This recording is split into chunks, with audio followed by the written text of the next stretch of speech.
Halo Audi. Apa kabarnya nih? Semoga kalian dalam keadaan sehat selalu. Oh ya, kalian udah siapin kopi, teh atau camilan apa belum? Karena kali ini ada banyak hal yang akan kita bahas maka durasi video ini sudahlah pasti nggak akan singkat. Kalian sudah siap? Yuk kita mulai saja. Di video kali ini kita akan membahas tentang fakta-fakta unik dan menarik yang ada di sebuah negara. Cluenya, ibu kotanya bernama Male. Masih belum tahu kan? Jawabannya adalah Maldives. Yups, Maldives atau yang lebih sering kita kenal dan sebut dengan nama Maladewa. Kita mulai dari sejarahnya dulu. Maladewa adalah sebuah negara kepulauan di Samudra Hindia yang sudah dihuni sejak 1500 sebelum Masehi. Awalnya wilayah ini dihuni oleh imigran Arya dari India dan Sri Lanka. Sejarah Maldives berawal dari kerajaan Buddha Hindu. Maladewa beralih menjadi kesultanan Islam pada abad ke-12. Maladewa pernah menjadi protektorat Inggris di tahun 1887, sempat juga dijajah Portugis dan Belanda, hingga akhirnya meraih kemerdekaan penuh pada 26 Juli 1965. Dari segi geografis, Maladewa atau Maldives adalah negara kepulauan di Samudra Hindia di sisi Asia Selatan, yang terdiri dari sekitar 1.190 pulau karang yang dikelompokkan dalam 26 atol yang tersebar di area seluas 90.000 km persegi. Dari sekitar 1.190 pulau karang, hanya sekitar 200 pulau saja yang berpenghuni, sementara yang sisanya digunakan untuk sektor pariwisata atau bahkan tidak berpenghuni. Waduh, jangan sampai diam-diam terjual nih, seperti di negeri Konoha. Lanjut dah. Maldives juga menjadi salah satu negara terkecil di Asia dan yang terendah di dunia dikarenakan ketinggian rata-ratanya hanya 1,5 meter di atas permukaan laut sehingga rentan terhadap kenaikan permukaan laut. Namun di balik semua itu, alam Maldives menghadirkan begitu banyak keindahan laguna dan terumbu karang. Negara ini memiliki sekitar 5% total terumbu karang di dunia. Maldives terbentuk dari struktur atol karang yang tumbuh di atas pegunungan vulkanik kuno yang telah terendam laut. Karena faktor geografis itulah negara ini tidak memiliki sungai atau danau yang membuatnya sangat bergantung pada sistem desalinasi air untuk konsumsi sehari-hari. Tentang iklim dan cuaca, iklim di Maldives umumnya panas dan tropis dengan pengaruh laut yang menjaga suhu tetap stabil. Maldives memiliki iklim monsun tropis yang panas, lembab dan cerah sepanjang tahun, dengan suhu rata-rata yang konsisten antara 25 derajat hingga 32 derajat Celcius. Lebih jelasnya di sana terdapat dua musim utama, yaitu musim kemarau di bulan November hingga April dengan cuaca cerah dan laut yang tenang, serta musim hujan di bulan Mei hingga Oktober yang lebih basah dan berangin. Negara Maldives menghadapi ancaman eksistensial akibat iklim ekstrim, terutama kenaikan permukaan air laut yang diprediksi membuat 80% wilayahnya tidak layak huni pada 2050. Dampak utama meliputi seringnya banjir pesisir, erosi pantai yang intens, hingga gelombang panas laut yang merusak terumbu karang serta risiko tinggi bencana tsunami. Nah, kalau dengar kata tsunami, pasti kalian ingatkan dengan kejadian tsunami di Aceh? Yups, tsunami yang terjadi pada 26 Desember 2004 lalu menghantam hampir seluruh kepulauan yang berada di sekitar Samudra Hindia, tak terkecuali wilayah negara Maldives sendiri. Selanjutnya tentang etnis. Berdasarkan sejarah yang ada, nenek moyang suku Maladewa adalah campuran dari imigran India Selatan dan Sri Lanka, terutama Sinhala, yang datang sejak abad ke-4 sebelum Masehi, disusul pedagang dari Arab, Afrika dan Asia Tenggara. Saat ini struktur genetik penduduk Maladewa mayoritas mirip dengan masyarakat dari Sri Lanka dan India Selatan.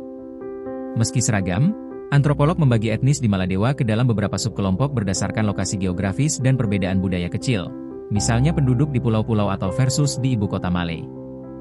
Mengenai budayanya, Maldives memiliki perpaduan unik antara tradisi Islam yang kuat, pengaruh dari Asia Selatan, India, Sri Lanka, dan budaya maritim, Afrika.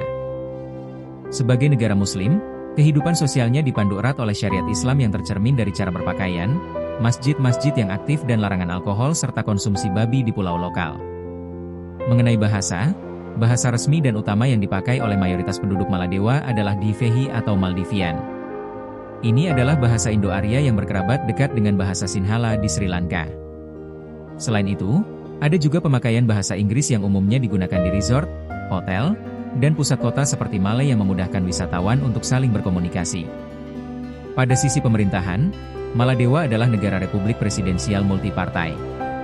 Presidennya dipilih secara langsung melalui pemungutan suara rakyat untuk masa jabatan 5 tahun, maksimal 2 periode. Presiden sendiri mengepalai sebuah kabinet yang terdiri dari wakil presiden dan para menteri.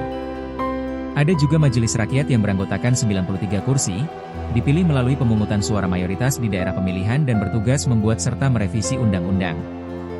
Sistem peradilan tertinggi adalah Mahkamah Agung, terdiri dari 5 hakim yang hakimnya diangkat oleh Presiden dengan rekomendasi dari Komisi Pelayanan Yudisial dan persetujuan anggota parlemen. Kalau kita amati, ternyata sistem pemerintahan di Maldives gak jauh beda dengan di negara kita ini. Kalau tentang politiknya gimana nih? Di tahun 2008, diadakan pemilu bebas yang mengakhiri pemerintahan otoriter Maumoon Abdul Gayoom yang telah berkuasa selama 30 tahun. Di tahun 2016 terjadi korupsi skala besar, hasil investigasi mengungkap konspirasi pencucian uang senilai 1,5 miliar US dollar, penyuapan dan korupsi yang melibatkan lingkaran presiden dan kabinetnya.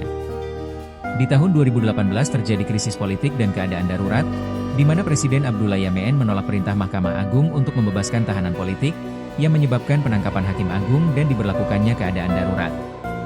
Pada Mei 2021, mantan Presiden Mohamed Nasheed terluka dalam serangan bom yang menegaskan ketidakstabilan politik di negara tersebut. Di Januari 2024 terjadi perselisihan diplomatik dengan India.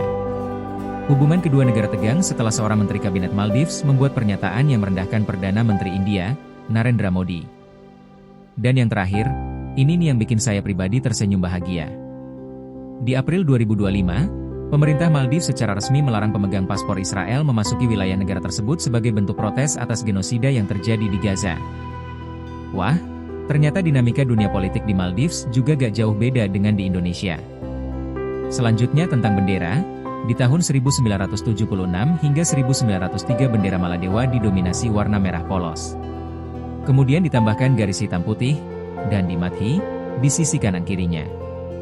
Perubahan signifikan terjadi sekitar tahun 1930-an saat Sultan Abdul Majid Didi, yang saat itu menjadi penguasa Maldives menambahkan bulan sabit putih pada dasar hijau di tengah, yang akhirnya berevolusi menjadi bendera Maladewa yang kita tahu sekarang ini. Bendera tersebut akhirnya diresmikan 1 hari sebelum hari kemerdekaan. Pada sektor mata uang, di Maldives penduduk lokal bertransaksi menggunakan uang rupiah. Iya, benar rupiah, mirip kan sama mata uang kita, rupiah. Meskipun mirip namun mata uang rupiah tidak selemah seperti mata uang kita, karena 1 rupiah Maldives bernilai sekitar 1.100 rupiah. Rupiah merupakan mata uang resmi Maldives sejak tahun 1960, yang dicetak dan diatur penggunaannya oleh otoritas moneter Maldives. Entah kenapa ya, sekali lagi ada kemiripan, gak cuma pada sistem pemerintahan dan dinamika politiknya saja yang hampir sama, ternyata di mata uangnya juga mirip-mirip loh. Rupiah. Pada sektor perekonomian, Maldives sangat bergantung pada sektor pariwisata yang mana sektor tersebut menyumbang tidak kurang dari 28% PDB, menjadikannya ekonomi terbuka dengan negara pendapatan per kapita tinggi di Asia Selatan. Sektor pariwisata mendorong sebagian besar devisa dan pertumbuhan ekonomi, sementara itu juga ada bisnis perikanan yang menjadi sektor primer tradisional. Negara ini juga berupaya untuk mencapai pertumbuhan berkelanjutan melalui tata kelola dan pelestarian lingkungan. Pada sektor pariwisata keseluruhan merupakan penggerak utama ekonomi Maldives. Meskipun sempat anjlok akibat pandemi COVID-19, sektor pariwisatanya pulih dengan cepat dan tetap memiliki daya tarik sehingga menjadi destinasi favorit global, terutama bagi pasangan bulan madu dan pencinta wisata air, termasuk selebriti dan pemain bola dunia. Dari data sepanjang tahun 2025 saja, terdapat peningkatan kedatangan wisatawan yang menggunakan jet pribadi, sebagian besar membawa wisatawan dari Timur Tengah, Eropa, dan Asia, terutama dominasi wisatawan dari Inggris, Rusia dan Cina. Kedatangan wisatawan mencatat angka tertinggi terjadi pada Februari 2026 lalu. Sektor pariwisata sebagai tulang punggung ekonomi menyumbang sebagian besar pendapatan devisa pemerintah. Berikut beberapa data yang sudah kami kumpulkan dari berbagai media mengenai estimasi biaya liburan di Maldives. Siapa tahu di antara kalian ada yang punya wacana mau berlibur ke Maldives. Amin. Silahkan disimak tipis-tipis dah. Untuk biaya penginapan, penyewaan resort bisa mencapai puluhan juta per malam. Sedangkan guest house, pulau lokal sekitar Rp700.000 hingga Rp2 juta per malam. Untuk makan dan minum, di restoran lokal kafe berkisar Rp50.000 hingga Rp200.000 per makan, sedangkan di resort jauh lebih mahal. Mengenai transportasi antar pulau, kapal feri lokal lebih ekonomis dengan tarif sekitar Rp20.000 hingga Rp460.000, sementara speedboat lebih mahal di harga Rp500.000 hingga Rp1.700.000. Gimana nih? Kalian tertarik gak untuk berwisata ke Maldives?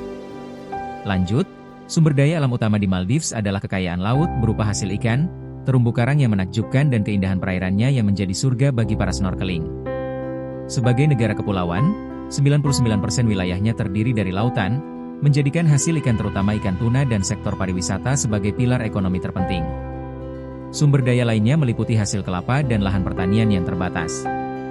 Tahukah kalian? Menurut laporan Freedom House 2024, sebagai negara yang didasarkan pada prinsip-prinsip Islam yang kuat, maka hanya Muslim yang berhak menjadi warga negara Maldives. Itulah kenapa Maldives juga dikenal sebagai negara yang 100% berpenduduk Islam. Terima kasih, kalian sudah menonton video ini hingga selesai. Next, apalagi yang mau dibahas silahkan tulis di kolom komentar. Ikuti kami terus untuk belajar bareng tentang banyak hal yang mungkin belum Anda ketahui. Sampai jumpa di video berikutnya.